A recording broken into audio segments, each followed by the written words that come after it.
Mark Twain Selected Works. Extract from Chapter 19 of The Innocents Abroad, 1869. Here in Milan, in an ancient tumble-down ruin of a church, is the mournful wreck of the most celebrated painting in the world, The Last Supper by Leonardo da Vinci. We are not infallible judges of pictures, but of course we went there to see this wonderful painting, once so beautiful, always so worshipped by masters in art, and forever to be famous in song and story. And the first thing that occurred was the infliction on us of a placard fairly reeking with wretched English. Take a morsel of it. Bartholomew, that is, the first figure on the left-hand side at the spectator, uncertain and doubtful about what he thinks to have heard, and upon which he wants to be assured by himself at Christ and by no others. Good, isn't it? And then Peter is described as argumenting in a threatening and angrily condition at Judas Iscariot. This paragraph recalls the picture. The Last Supper is painted on the dilapidated wall of what was a little chapel attached to the main church in ancient times, I suppose. It is battered and scarred in every direction, and stained and discolored by time, and Napoleon's horses kicked the legs off most of the disciples when the horses, not the disciples, were stabled there more than half a century ago. I recognized the old picture in a moment.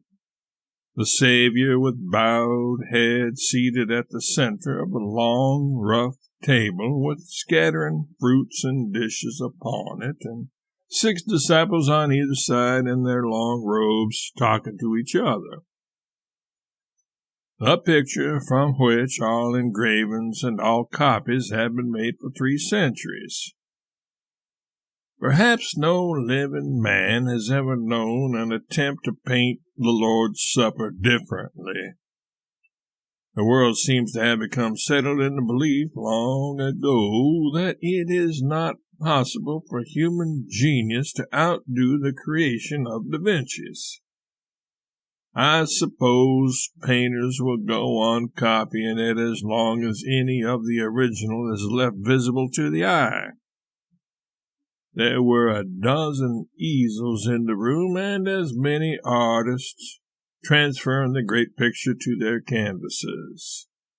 50 proofs of steel engravings and lithographs were scattered around, too. And as usual, I could not help noticing how superior the copies were to the original, that is, to my inexperienced eye. Wherever you find a Raphael, a Rubens, a Michelangelo, a Carracci, or a Da Vinci, and we see them every day, you find artists copying them, and the copies are always the handsomest. Maybe the originals were handsome when they were new, but they are not now. The colors are dimmed with age, the countenances are scaled and marred, and nearly all expression is gone from them. The hair is a dead blur upon the wall, and there is no life in the eyes. Only the attitudes are certain. People come here from all parts of the world and glorify this masterpiece. They stand entranced before it with bated breath and parted lips, and when they speak, it is only in the catchy ejaculations of rapture. Oh, wonderful! Such expression! Such grace of attitude! Such dignity, such faultless drawing, such matchless coloring, such feeling, what delicacy of touch, what sublimity of conception, a vision, a vision. I only envy these people. I envy them their honest admiration, if it be honest, their delight, if they feel delight. I harbor no animosity toward any of them, but at the same time the thought will intrude itself upon me. How can they see what is not visible? What would you think of a man who looked at some decayed, blind, toothless, pock-marked Cleopatra and said, "What matchless beauty! What soul! What expression!" What would you think of a man who gazed upon a dingy, foggy sunset and said, "What sublimity! What feeling! What richness of coloring!" What would you think of a man who stared in ecstasy upon a desert of stumps and said, "Oh, my soul, my beating heart, what a noble forest is here"?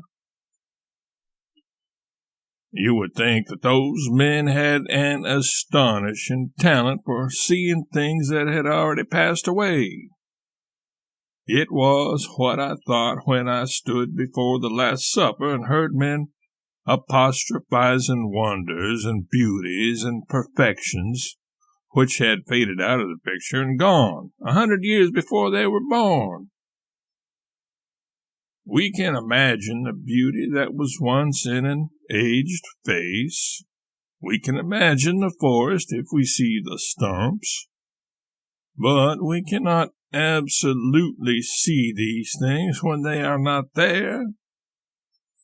I am willing to believe that the eye of the practiced artist can rest upon the Last Supper and renew a luster where only a hint of it is left, supply a tint that has faded away, restore an expression that is gone, patch and color and add to the dull canvas until at last its figures shall stand before him aglow with the life, the feeling, the freshness, with all the noble beauty that was theirs when first they came from the hand of the master. But I cannot work this miracle. Can those other uninspired visitors do it, or do they only happily imagine they do? After reading so much about it, I am satisfied that the Last Supper was a very miracle of art once, but it was 300 years ago. It vexes me to hear people talk so glibly of feeling, expression, tone, and those other easily acquired and inexpensive technicalities of art that make such a fine show in conversations concerning pictures. There is not one man in 7,500 that can tell what a pictured face is intended to express. There is not one man in 500 that can go into a courtroom and be sure that he will not mistake some harmless innocent of a juryman for the black-hearted assassin on trial. Yet such people talk of character and presume to interpret expression in pictures. There's an old story that Matthews, the actor, was once lauded in the ability of the human face to express the passions and emotions hidden in the breast. He said the countenance could disclose what was passing in the heart plainer than the tongue could. Now, he said, observe my face. What does it express? Despair. It expresses peaceful resignation. What does this express? Rage. Stuff. It means terror. This? Imbecility. Fool. It is smothered ferocity. Now, this. Joy. Oh, perdition. Any ass can see it means insanity. Expression. People coolly pretend to read it who would think themselves presumptuous if they pretended to interpret the hieroglyphics on the obelisks of Luxor. Yet they are fully as competent to do the one thing as the other.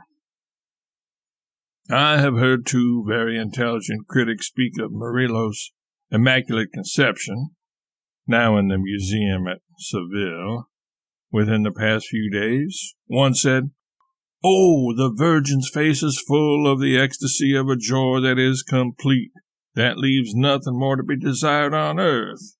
The other said,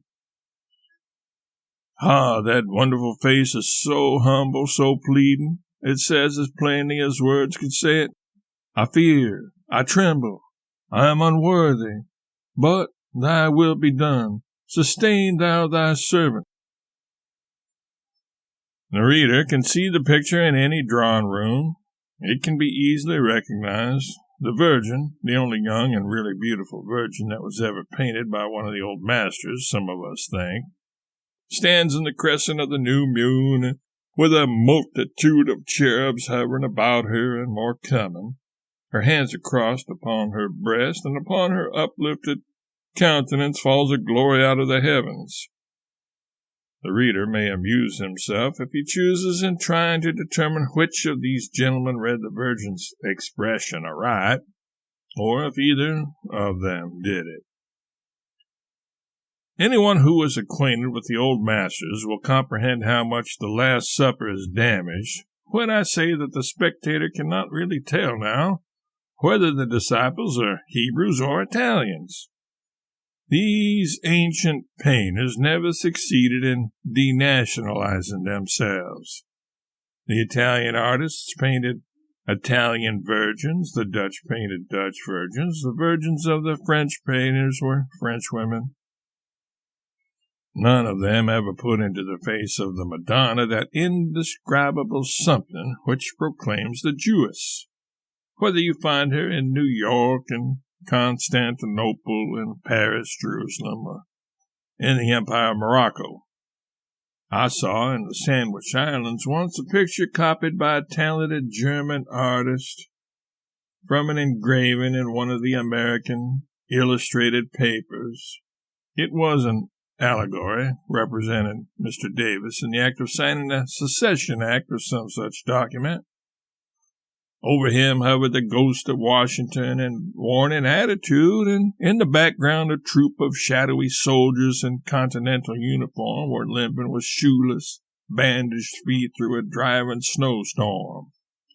Valley Forge was suggested, of course. The copy seemed accurate, and yet there was a discrepancy somewhere.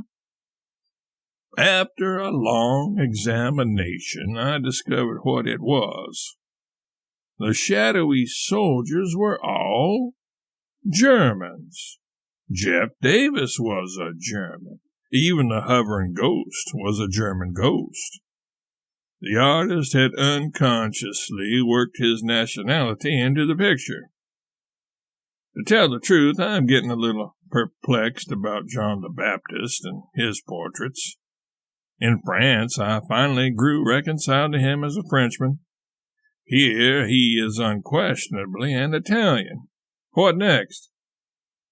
Can it be possible that the painters make John the Baptist a Spaniard in Madrid and an Irishman in Dublin?